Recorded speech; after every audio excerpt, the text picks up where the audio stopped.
बिस्मिल्लाहिर्रहमानिर्रहीम। अस्सलाम वालेकुम दोस्तों, उम्मीद है आप सब खैरियत से होंगे। अल्लाह ताला से दुआ है कि आपको हमेशा ऐसे खुश व खुर्म रखे। तो दोस्तों, आज की वीडियो थोड़ा रूटीन से हट के है। आज की वीडियो में हम आपसे बात करने जा रहे हैं कि दुबई पाकिस्तानियों को वीज़े क्यों जारी नहीं कर रहा। काफ़ी सारे दोस्त इस बात को लेकर बहुत परेशान हैं, तो सोचा इस पर एक छोटी सी वीडियो बना दी जाए जिसमें काफ़ी सवालात के जवाब आपको मिल सकते हैं कि क्या आया वाकई दुबई ने हमारे लिए वीज़ा बंद किए हैं या कोई और बात है।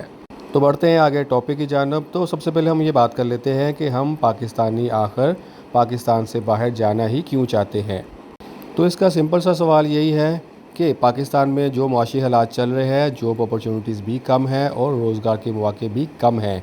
इसी वजह से पाकिस्तानी दूसरे ममालिक का रुख करते हैं और ख़ास करके दुबई का, क्योंकि एक तो इसकी एक्सेस ईज़ी है और करीब पड़ता है, और पिछले जो हमारी प्रीवियस हिस्ट्री रही है, दुबई के वीज़े हमें ईज़िली मिल जाते थे। अपने मुआशी हालात की बेहतरी के लिए हमें ज़ाहिर सी बात है हिजरत करना पड़ती है, और कहा यह भी जाता है कि हिजरत में बरकत है। और आपने अक्सर काफ़ी सारे मोटिवेशनल स्पीकर्स को ये कहते हुए सुना होगा कि अपने हालात की बेहतरी के लिए आप दूसरे ममालिक का रुख कर सकते हैं, और इन हालात में जो पाकिस्तान के चल रहे हैं इनमें ये काम करना भी चाहिए। और मेरी पर्सनल राय के मुताबिक आज के जो हालात हैं इनमें हर घर का एक बंदा ज़रूर बाहर होना चाहिए, क्योंकि एक तरफ तो वो अपनी फैमिली के लिए काफ़ी बेनिफिशियल साबित हो सकता है, और दूसरा पाकिस्तान के लिए ज़र मुबादला के ज़खायर में भी मददगार साबित हो सकता है। तो बात करते हैं दुबई के हवाले से। जैसे कि हम सब जानते हैं, दुबई एक फास्टेस्ट ग्रोइंग कंट्री है और दुनिया के तकरीबन तमाम ममालिक के लिए ये एक बिज़नेस हब है, और दुनिया में जितने भी बिज़नेसेस चल रहे हैं उनके सब ऑफिसेज़ दुबई में लाजमी मौजूद हैं। अब ये तो हो नहीं सकता कि दुबई वाले पूरी दुनिया के ममालिक को या बिज़नेसमैनों को अपने पास बुलाएं और उनको सिक्योरिटी फराहम ना करें, क्योंकि जब अमन अमान की सूरत हाल ख़राब होती है तो ज़ाहिर सी बात है इन्वेस्टर वहाँ से भागता है। अब मसला क्या है कि हम पाकिस्तानी वहाँ पे जाते हैं, उनके रूल्स को फॉलो नहीं करते, इल्लीगल एक्टिविटीज़ में शामिल हो जाते हैं, वहाँ जाके छुप जाते हैं, बैंकों से फ्रॉड करते हैं, और तो और भीख मांगना शुरू कर देते हैं, सड़कों पे सोना शुरू कर देते हैं। अब इन चीज़ों से दुबई वालों का अपना इमेज ख़राब होता है। एक तरफ तो पूरी दुनिया को प्लेटफॉर्म फराहम कर रहे हैं, और दूसरी जानब हम पाकिस्तानी और बंगाली भी इसमें शामिल हैं, वहाँ का माहौल ख़राब करने में आगे आगे होते हैं। यही नहीं बल्कि पिछले दिनों में एक रिपोर्ट भी आई थी जिसके मुताबिक दुबई में जितनी भी इल्लीगल एक्टिविटीज़ हो रही हैं, और इन 50% इल्लीगल एक्टिविटीज़ में पाकिस्तानी इन्वॉल्व हैं। अब मेरे यहाँ कहने का मतलब ये नहीं है कि हम तमाम पाकिस्तानी एक तरह के हैं। ज़ाहिर सी बात है, हम अगर 100 बंदे जाते हैं तो उसमें से 10 बंदे अगर ख़राब निकलते हैं तो वो 100 के 100 का इमेज ख़राब हो जाता है। इसकी मिसाल हम यूँ ले लेते हैं कि जैसे हमारे घर में कुछ मेहमान आ जाते हैं जिनके साथ कुछ बिगड़े हुए बच्चे होते हैं, तो 2 दिन में हमारे घर का सुकून ख़राब कर देते हैं, और ये चीज़ हमें नागवार गुजरती है, और हम बच्चों के साथ साथ उनके बड़ों को भी बुरा भला कहते हैं। अब ये तो था एक छोटे से घर का मसला, लेकिन जब एक मुल्क की बात की जाए तो ज़ाहिर सी बात है हम देखते हैं कि उनकी जो मुश्किलात हैं वो भी बड़े लेवल पे होती हैं। और दुबई जो कि इस वक्त पूरी दुनिया के लिए जदीद मौके फ़राहम कर रहा है, तो वो ये चीज़ कैसे बर्दाश्त कर सकते हैं। अब ये सब अचानक नहीं हुआ, बल्कि काफ़ी अरसे तक वो लोग हमें वॉच करते रहे हैं। एक दो बार हुकूमती सतह पर भी वार्निंग दी गई, मगर हम लोग बाज ना आए। फिर उन्होंने हमारे कुछ शहरों को बैन भी किया, हम फिर भी बाज ना आए।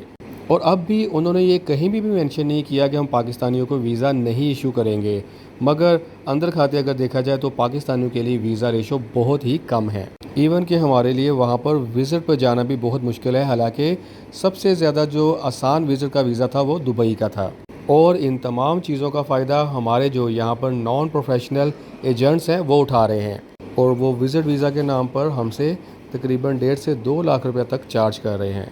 और ये वो वीज़ा है जिसकी अगर मैक्सिमम कॉस्ट भी डाली जाए, जिसमें एजेंट का अपना ख़र्चा भी निकाल लिया जाए, तो मैक्सिमम ये 50 से 55 हज़ार से ऊपर का नहीं होना चाहिए।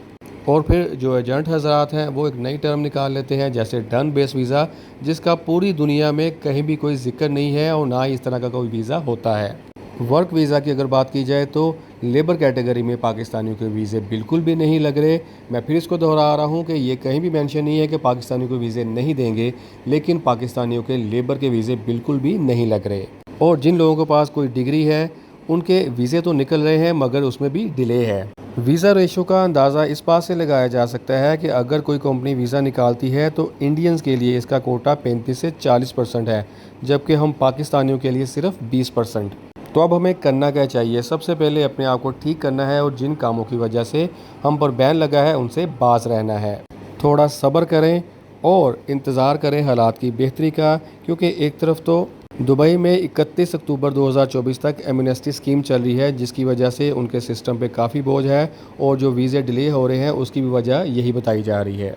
और फिर जब भी वीज़ा अप्लाई करने का आप सोचें तो किसी ऐसे एजेंट के पास जाएं जिसकी रिप्यूट अच्छी है, या आपके किसी यार दोस्त ने पहले उससे वीज़े लगवा चुके हों और वो ऑथेंटिक हो। विज़िट वीज़ा भी अगर आपने अप्लाई करना है तो या तो खुद से ऑनलाइन अप्लाई करें, या फिर अगर आपका कोई जानने वाला यूएई में मौजूद है तो उससे कह के वहाँ से अप्लाई करवाएं। वर्क वीज़ा पर अगर आप जाना चाहते हैं तो ऑनलाइन वीज़ा अप्लाई करें, लिंक्डइन पर अपना सीवी वगैरह शेयर करें, क्योंकि जो कंपनी आपको वीज़ा फराहम करती है या अगर आपकी जॉब वहाँ पे हो जाती है तो वहाँ से कंपनी आपसे कोई पैसा चार्ज नहीं करती, वीज़ा फ्री ऑफ कॉस्ट होता है। और जो वीज़ा आप यहाँ से बाय करके जाते हो जिसमें 8-9 हज़ार दिरहम आपका ख़र्चा भी होता है, और वहाँ जाकर आपको जॉब की भी कोई गारंटी नहीं होती, जॉब आपने खुद से ढूंढना होती है। और फिर ये श्योरिटी भी नहीं होती कि आपके वीज़ा लेने के बाद जब आप वहाँ पे पहुँच जाते हो तो जो कंपनी जिसके थ्रू आपने वीज़ा अप्लाई किया था वो 1 साल बाद मौजूद भी होती है या नहीं।